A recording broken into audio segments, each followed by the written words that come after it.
มองได้คันเจ้าชิย่างลัดไปฮะย่างทะลุเมืองฮงเฮียนพุ่นบ่ล่ะเมื่อวานนี่เจ้าก็ย่างลัดไปนี่แต่ว่า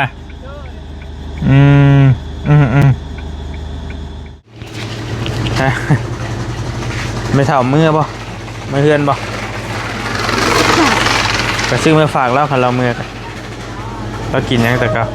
เรามาเบิ่งจะขวดจักใดให้ผู้เฒ่ากินของหวานได้ดีน้องหน่อยเพิ่นชื่อคู่มือไงมือเราอันนี้นี่ได้กินนี่ก็ไอบี้เบาแสน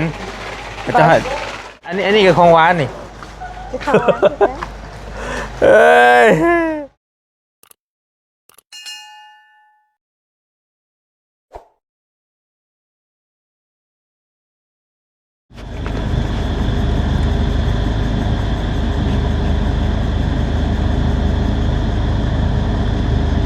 คือบอลลี่กำลังสีอันน่ะ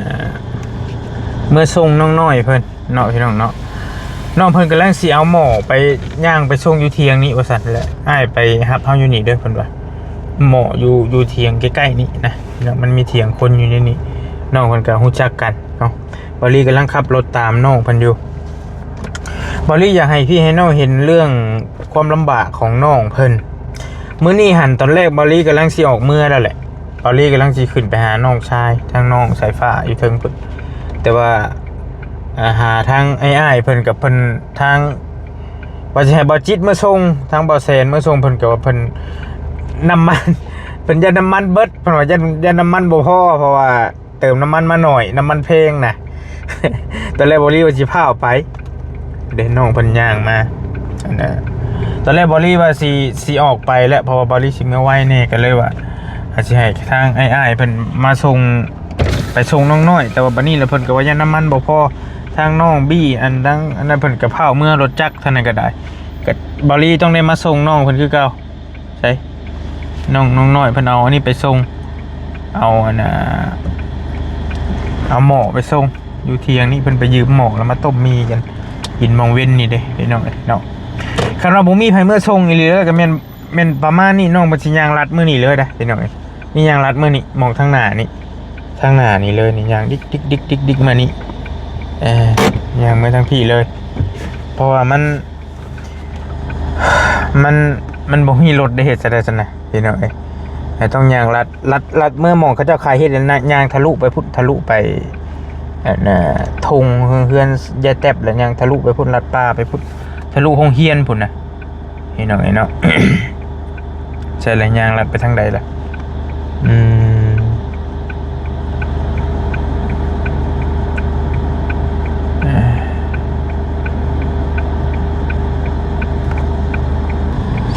ย่องน้องมันก็สิย่างไปประมาณนี้แหละถ้าว่าบ่มีไผมาส่งนี่ย่างลัดไปทางหน้าฮั่นพี่น้องเนาะย่างคุมไปนี่แล้วพอตู้แล้วย่างลัดเมื่อหน้าพุทธเนาะมองได้คันเจ้าสิย่างลัดไปฮะย่างทะลุเมืองฮงเฮียนพุ่นบ่ล่ะเมื่อวานนี่เจ้าก็ย่างลัดไปนี่แต่ว่า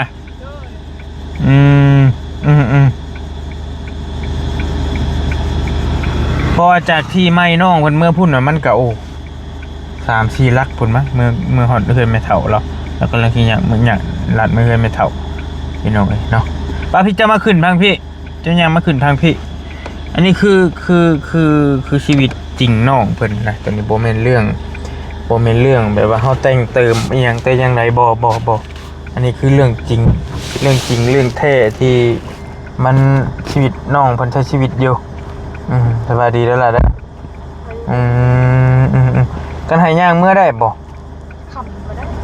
แต่ว่าเจ้าย่างเมื่อน่ะเว้นเนาะเมื่อวานนี่เนาะโดยเว้นประมาณ3-4 โมงครึ่งลัดป้าแม่นบ่ลัดป้าโอ้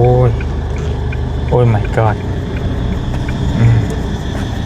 แต่ว่ามือที่มันก็บ่ไหวติเนาะ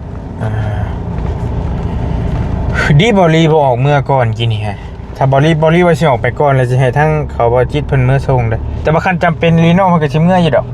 ทางบอกเขาว่าจิตก็ได้แต่เพิ่นว่าจะน้ำมันคือบ่สิเต้นแล้วบ่ได้เติมเทื่อละน้อยพี่น้องก็บ่ติน้องๆเพิ่นเพราะว่าน้ำมันโหดแฮงอยู่บ้านเฮาลิตรละ70กว่าบาทเงินไทยแต่ยังไรไปนี้แม่นบ่ล่ะยังไรไปซื้อหอมเฮือนแจ๊บนี่ล่ะวะเดี๋ยวทะลุไปพูดเลยทะลุไปมีแต่ปลาเขามีแต่เขาก็มีแต่ปลามีแต่โชคมีแต่ไอ้เคยไปไอ้เคยลัดลงไปหันอยู่โอ้เจ้าก็กล้าย่างเนาะผู้เดียวกันเนาะมันจำเป็นแหละบ่ย่างไปจักสิฮอดเฮือนได้เนาะแม่นเลยรถแกบ่มีมานี่หายโตก็บ่ได้มันหายโตได้ยังมาหายโตไว้ซิ่วรถ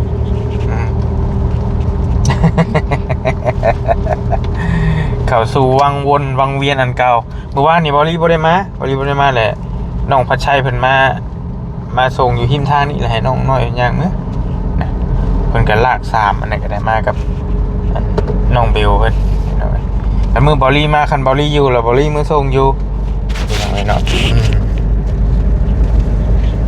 มันเรื่อยเรื่องเลยก็อยากเก็บค่าน้ำมันแล้วบ่ไหวแล้วมันหลายรอบโพดได้บ่ให้กันเทื่อเอาติดไปก่อนห่วยคันไล่นี่ผมโอ้ว่าได้หลายเซนนะน้ำเจ้านี่ลบไปลบมาอยู่นี่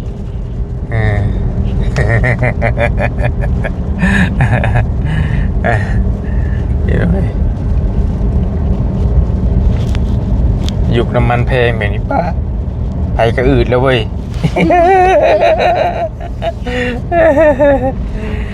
แต่พอมือส่งได้อยู่บอกว่าพี่น้องแต่ว่าคันวัดย่ำฝนและโยมคิดว่าใจดำก็ว่ารถไปบ่ได้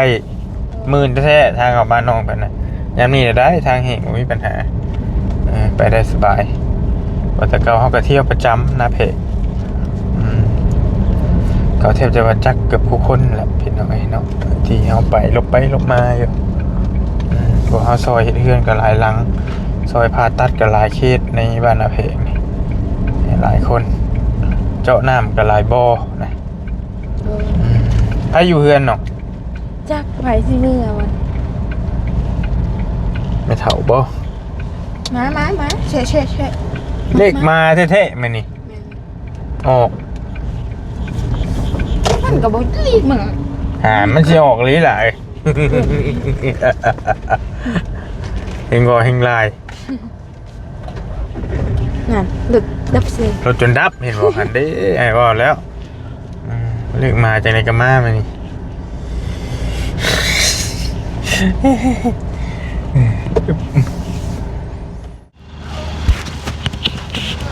โอเคพี่น้องพาน้องเพิ่นมาซื้อเครื่องดูฮั่นเวียดก่อนบังไปเลือกเอาจะเอาอะไร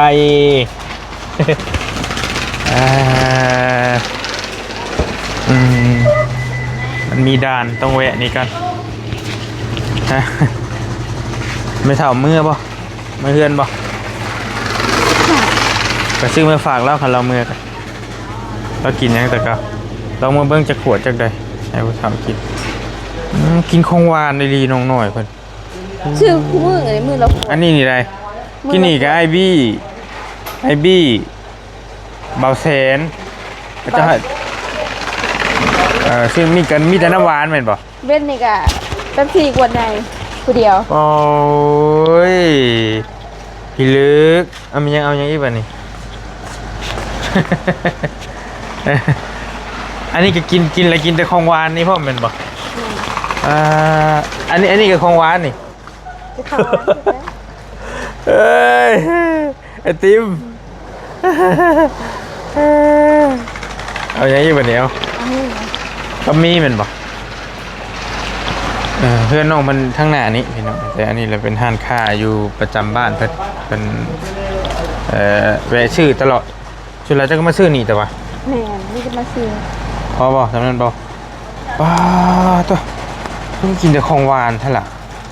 แล้วอันนี้มือลวก แล้วคิดเงินให้เท่าไหร่ đi đô một bảy về đô cái gì nữa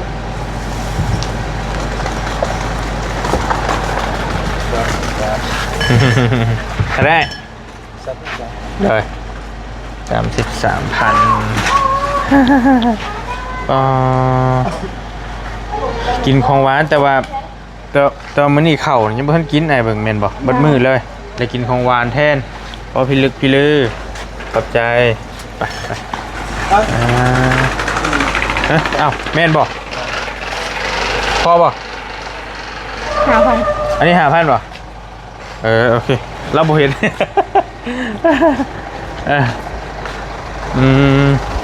แม่นบ่5,000ไอติมยังธรรมดาวะ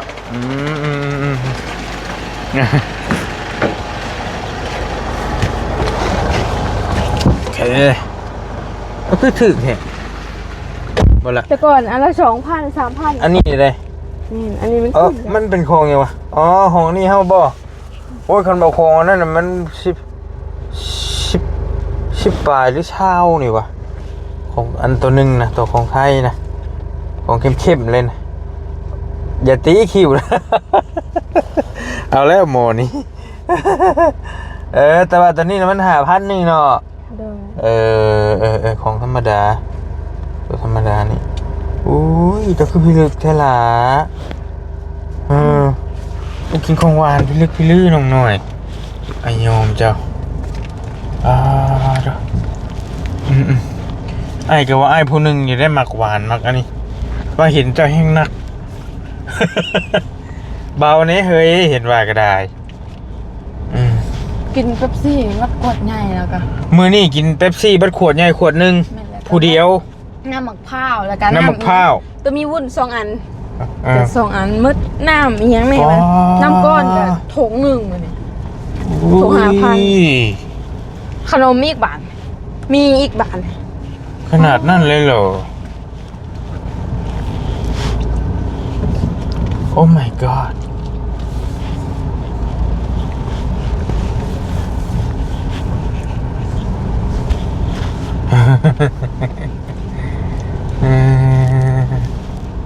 อุ้ยจ้ะนี่มันไม่เท่าบ่ก็เท่าไง บ่แม่น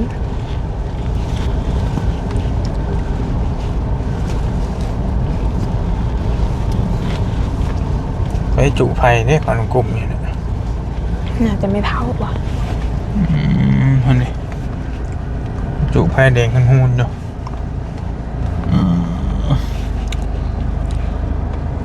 มันไม่เท่ากับพอเท่าเจ้านี่มา เท่าแม่นเท่าอ่ะ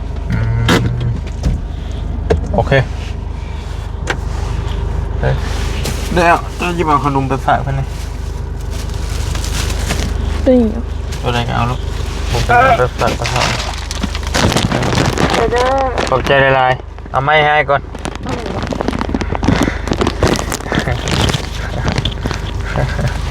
โอเค ใช่ เป็นยังไงบ่ลืมยังบ่ อะไร อันนี้โอเคมาส่งน้องเพื่อนคือเก่าโดยโอเคเอาไม้ปิดไม้โอเคแห้งๆเป็นคนหับส่งน้องหน่อยเพิ่นคือเก่าคือหน่อยมาส่งเพิ่นตลอดเห็นล่ะเห็นอยู่บ่คือมืดคือมัวแท้เฮ้ยไปทางไหนพอนกุ๊บ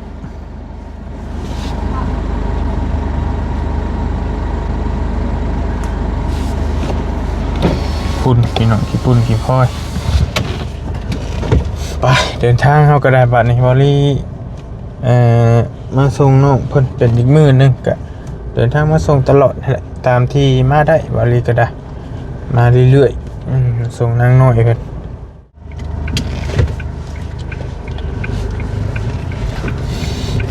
ไปบอลลี่กำลังเดินทางบัดนี้เนาะหลังจากมาส่งน้องน้อยแล้วพี่น้องก็กลับบ้านก่อนบัดนี้ก็ได้เนาะพี่น้องเนาะ เดินทางคนเดียวคือเก่าพอลีก็ได้ช่วงนี้ก็ไปอยู่แถวใกล้ๆนี่แหละไปช่วยเหลือแถวใกล้บ่ไปไกลบ่ได้ว่าต้องถ่าบ่อเตียงมาถ้ามีเวียกไปไกลก็ให้บ่อเตียงมาแล้วก็บอลีจังสิได้เดินทางไกลได้หรือว่ายกตัวอย่างว่าไปช่วยเหลืออยู่เซฟโบนที่เฮาก็จังเปลี่ยนกันกับบ่อเตียงนะพี่น้องไปไกลก็จังได้เปลี่ยนกันคือช่วงนี้เนี่ยอยู่แถวใกล้ๆใกล้ตู้เมย์เพิ่นนี่แหละเนาะก็เพิ่นก็พออยู่แต่ว่าไปแวะมื้อนี้ก็อยากเมื่อยสักหน่อยว่าซั่นมีเมื่อยนิดนึงก็ธรรมดามีเมื่อยดีๆอยู่หั่นแหละเพราะว่าเพิ่นเป็นคนที่ฟอกไตเด้พี่น้องฟอกไตกลับไปกลับมามันก็เมื่อยนี่คือว่าหั่นแหละบัดเมื่อยบัดมีแฮงบัดเมื่อยนะพี่น้องเนาะก็บอลี่ก็โอ้รถอันนี้กำลังยังส่อเรื่องปัญหาบัญชีบอลี่ก็ยังบ่ทันจักเป็นแนวใดเข้าไปเบิ่งแนวใดก็ยังบ่ได้อยู่พี่น้องมื้อเว้นนี่ก็เบิ่งวางแรงนี่ก็เข้าไปเบิ่งอยู่เข้าไปเบิ่งในแอปเพราะว่าเพิ่นส่งเรื่องให้แล้วส่งไปรอบที่2เรียบร้อยนี่เบิ่งเข้าไปเบิ่งอีกก่อนว่าได้ละบ่กันได้แล้วโป้มีเฮงรถนี่พี่น้องเอ้ยเบิ่งกันได้แป๊บนึง1 2 3นี่ยังคือเก่าพี่น้องยังบ่ได้คือเก่าของคุณถูกเคพัดของคุณถูกนะครับการใช้งานคือเก่าจะขึ้นแบบเนี้ยแต่ว่าไปแจ้งเพิ่นแล้วมันก็เพิ่นว่ายังติดอยู่น้ำเบอร์คือเก่าติดอยู่น้ำเบอร์อันนั้นแนวอื่นเพิ่นก็มีบริไปเฮ็ดเบิดละครบถ้วนเบิดละตะกี้เพิ่นให้ไปแจ้งความเฮาก็แจ้งแล้วไปให้ไปลงชื่ออีหยังต่างๆเฮาก็เฮ็ดเบิดแล้วนะเฮ็ดบ่ทุกแทบจะบ่ทุกอย่างบัดนี้ยังค่าตัวเบอร์เก่าบ่ข้อมูลบริมันหายเบอร์เก่าข้อมูลมันหายยังค้นหาบ่ได้อยู่เดี๋ยวเพิ่นลองส่งไปให้ใหม่อีกว่าเพิ่นสิอนุมัติบ่หรือจังใดนะก็เบิ่งตัวจริงนำกันก่อนพี่น้องเนาะก็ได้บริขอหาหมอกจอดก่อนแป๊บนึง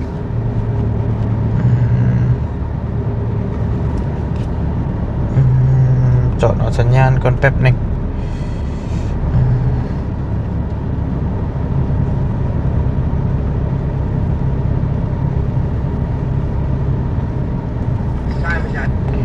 เพราะว่าสัญญาณกับหม่งเฮงหม่งบ่เฮงนะพี่น้องอยู่นี่เฮงสัญญาณอยู่นี่จอดเอาสัญญาณก่อนสักแป๊บนึง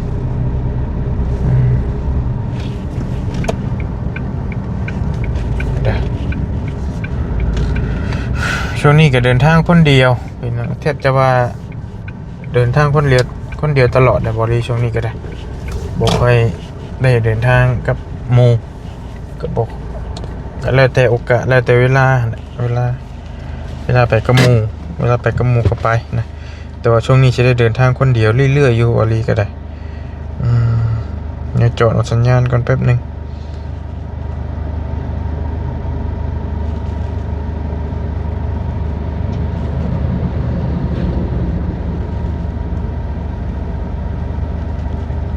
สัญญาณบ่ค่อยแฮง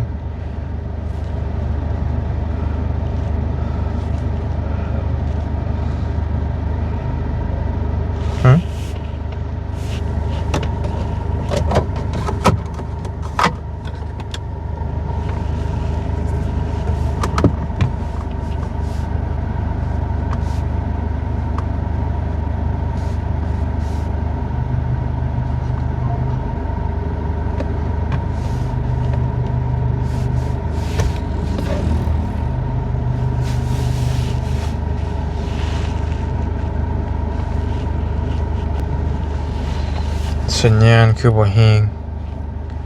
ปึ๊บเบิ่งก่อนก็บ่รีซื้อเลขไว้พอได้รุ่นพี่น้องได้เข้าไปเช็คเบิ่งก่อนออกเลขหยังได้ออกแล้วบ่เด็ดเบิ่งกันเด้อ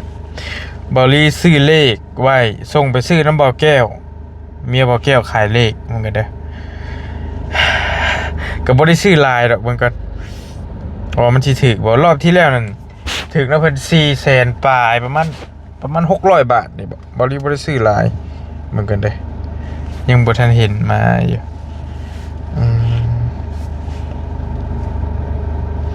เด็กยังเด้สิออกลมเลยเช็คด่วนเหมือนกันเด้อ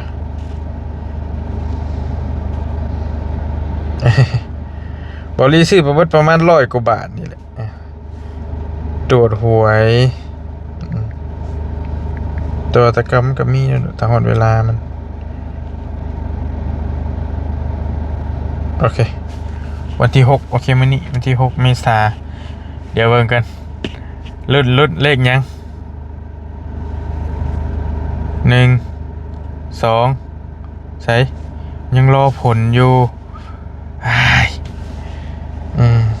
ยังบ่ทันออกรอบที่แล้วว่าแก้วโทรมาหา ดีใจบักใหญ่ว่าซั่นก็พอได้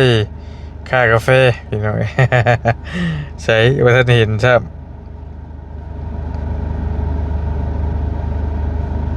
ว่าท่านมา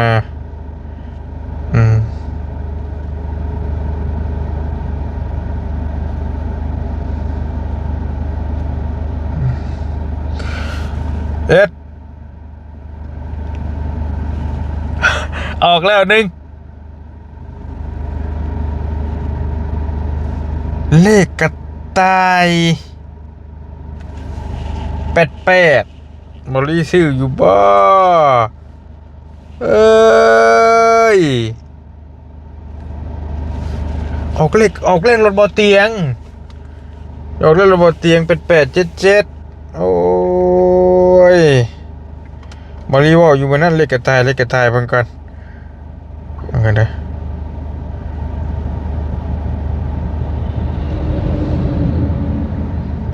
บ่ถึกรอบนี้ซื้อแต่8350บ่ถึกพี่น้องเอ้ยแต่ว่าออกเลขรถบ่เตียงออกเลขกระต่ายโอ้ยนะบ่ถึกซ้ำบ่ถึกจ้อยพี่น้องเอ้ยบ่ได้จ้อยโอเคก็จะไปวางกับมันหลายการพนันแต่บ่ได้ซื้อหลายดอกประมาณ100 กว่าบาทประมาณนี้แหละพอได้รุ่นได้อหยังนำเขาเจ้าพี่น้องเพราะมันมีสีสันแต่ว่าคันงดได้ก็ดีการพนันก็คือฮู้หั่นแหละซื้อหวยอันนี้มันบ่ดีอยู่แล้วพี่น้องแต่ว่าก็บ่ถึกเทื่อ2เทื่อเนี่ยบ่ได้ถึกนะถึกเทื่อละได้เทื่อละ500 กว่าบาทสิ500 600 บาทนี่แหละก็บ่ได้ซื้อหลายเด้มันก็เลยถึกน้อย